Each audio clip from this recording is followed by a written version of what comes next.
Okay, Matt and Josh, you sell Hi. comics. Marvel news of the week. Oh, did I catch you off guard? Yeah, I was just stirring and blowing on my coffee, so I was very confused. Blowing.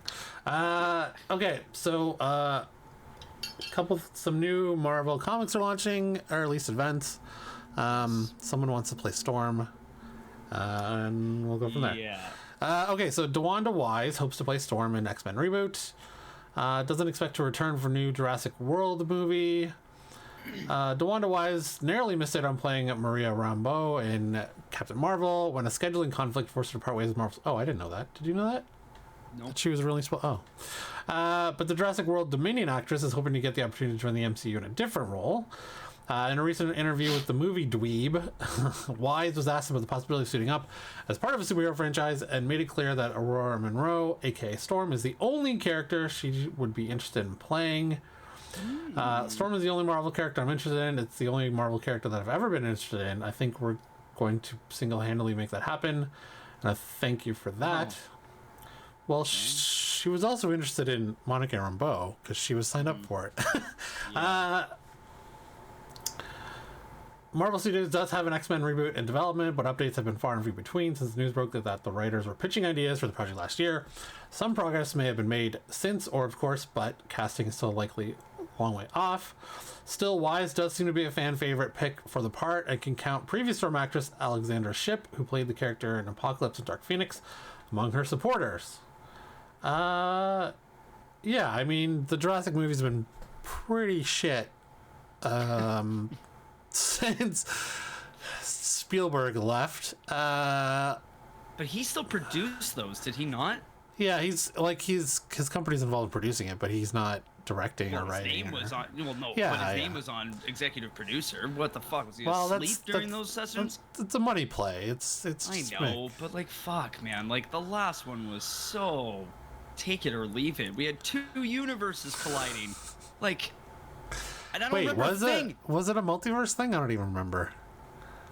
It was technically two Jurassic Park universes colliding. It was the old universe and the new universe. Yeah. It was, you know what I mean? Like the old characters, the new characters. Right, they're side by side, and they're like, "Oh no!"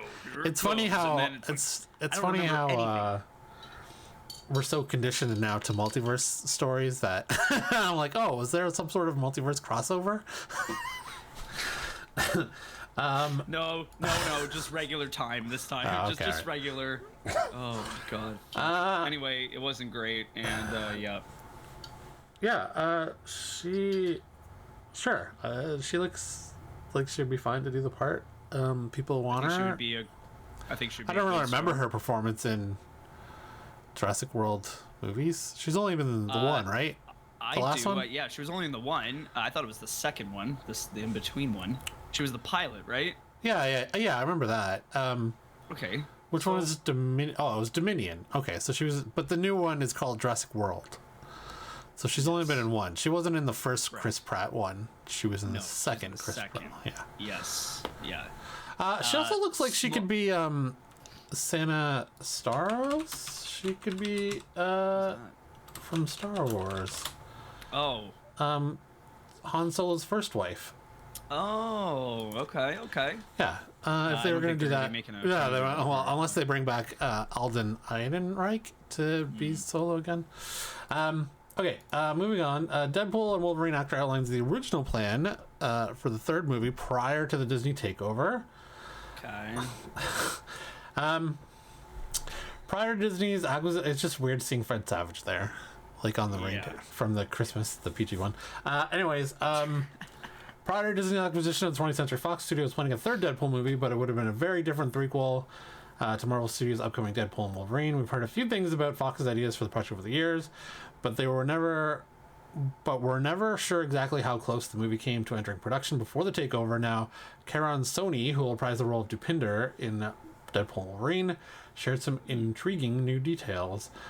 Screen Rant spoke to Sony at South by Southwest about his new film, A Nice Indian Boy, and the actor revealed he actually spilled some plot details to writer Roshan Sethi when they first met. They're not telling me anything, which is good. Honestly, to bring it back to Roshan, On our first date, I recapped the plot of Deadpool 3, which I wasn't supposed to. This was the Fox version, which didn't get made because the studio got sold or whatever, but we just met, and I was desperate to impress him, so I just blurted the entire thing. I told him Hugh Jackman was going to be in it. This was years before. All I have to say is, I'll just say I didn't get the script this time. Thank God. They didn't even tell me the trailer was coming out. I got to watch it when it came out, and I'm so excited to be a small part of it. Sony was then asked if he could share the outline. Yes, I think it's online a little bit, so I can. It's originally going to be a road trip movie where Deadpool tries to save Christmas, so we all go to the North Pole. Was that out there before?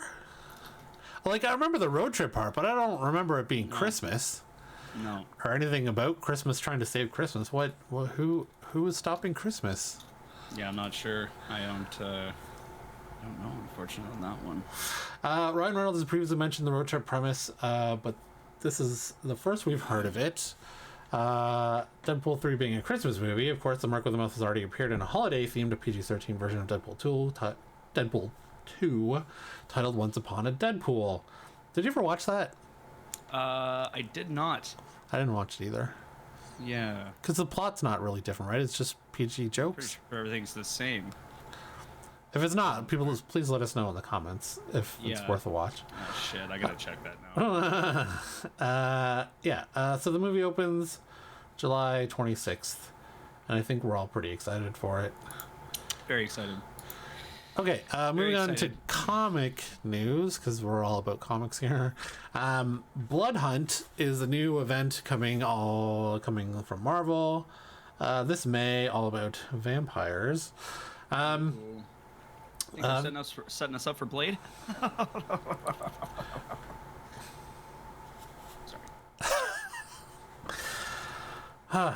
This May, Eternal Darkness watches over the Marvel Universe, and Jed McKay and Pepe Larraz's Blood Hunt. The upcoming event kicks off when various vampire factions, united for the first time in a millennia, engineer a global attack using Dark Force energy to block out the sun.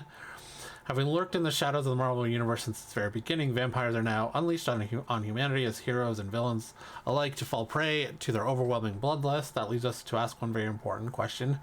Who will bite it? Oh, like, they mean someone's gonna die? Today you can take a first look at Fang's variant covers that adorn each issue of the main Blood Hunt series. Issue illustrated by David Baldion. These eye-catching covers spotlight the ferocity of some of the saga's major players, including Dracula, Tigra, and popular culture's premier vampire hunter Blade. I think that there's something interesting in the idea that Blade can never win. Quoted by McKay. He's out there every night going after vampires, and even when he gets a big win, it never seems to last long. But that doesn't stop him, and he doesn't age, so he'll just keep doing what he does until it kills him. There's a drive to Blade that sets him apart. Blood Hunt is described as a grand-scale epic that's been seeded in Marvel Comics for decades. McKay has laid the groundwork for the story of the pages of Moon Knight. Yes, I just got past that part where he was battling a faction of vampires in Brooklyn? Somewhere in New York. Maybe it might have been Queens. While the comics such as Miles Morales, Spider-Man, and Bloodline of the Daughter of Blade have also set the stage for the crossover. However, while this looks set to be a rewarding read for longtime fans, Marvel Comics has said repeatedly that Blood Hunt also serves as an entry point for new readers. With the Blade movie somewhere on the horizon, we won't be surprised if elements of the story eventually find their way into theaters. So we have the variant covers here. I don't know that I like these, actually. Okay. Are you against teeth? Yeah. I don't know. They just look. I don't know. It looks like the mouth just looks far more open than any human. Well, I guess at least Blades does. I think that it looks a little big for a mouth. Yeah, I don't know. They're exaggerated, I guess. I don't know. Well, that one's pretty. That one's better. Tigra's is better, I think. Yeah, but I don't know. So that's Blood Hunt 1 of 5, 2 of 5, and 3 of 5. A red band edition. Yeah, those are cool. I like the color and stuff. Okay. I like the mouth, but I was doing my best impersonation trying to get the mouth Okay, another event, well, not event, but a relaunch. As we know, the end of Krakoa era has come and is about to finish in the Rise and Fall books that are coming out this past. It's been coming out for the last, I think, 3. I think they're on issue 3 each for the Rise and Fall. Okay, so Marvel Comics released yesterday a trailer for the relaunch.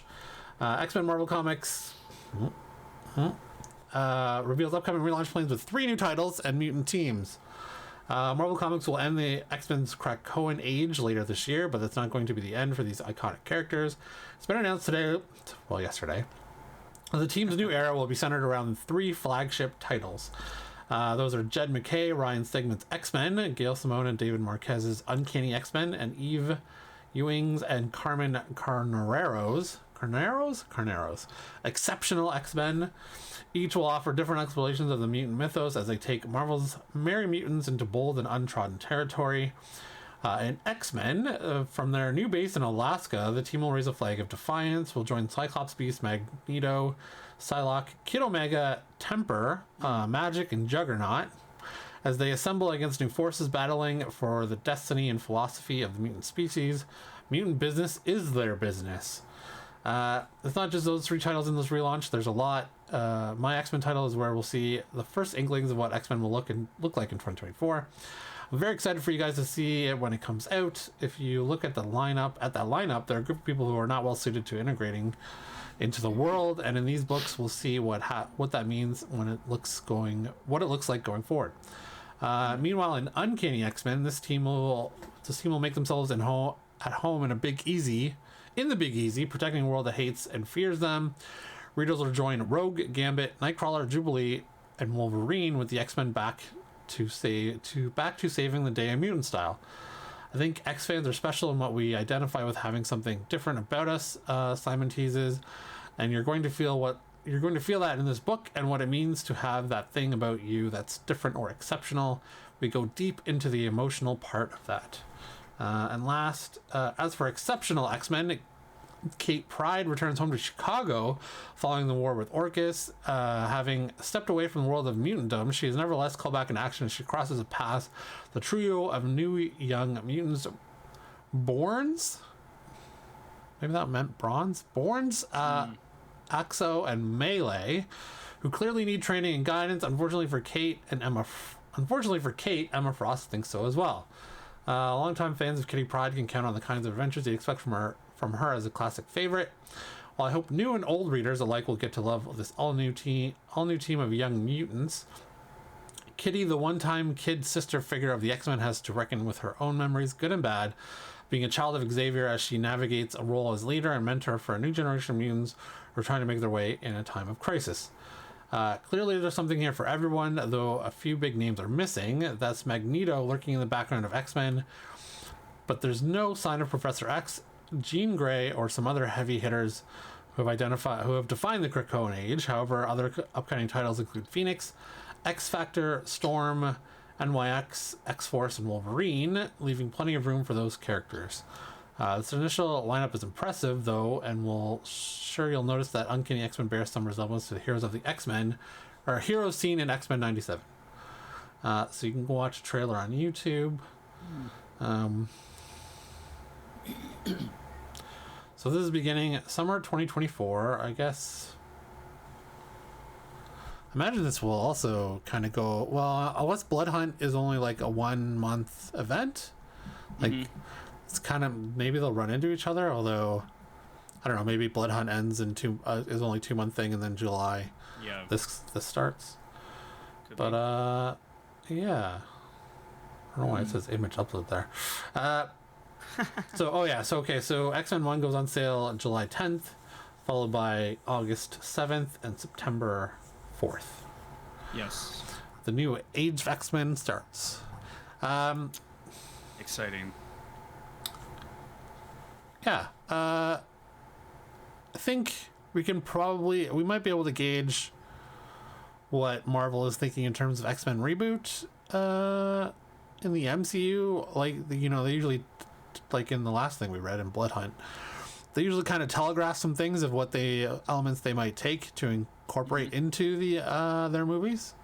Yeah. And this might be a more recent, because this is going to be a more recent take, closer to when these movies are coming out, or supposedly coming out before 2030.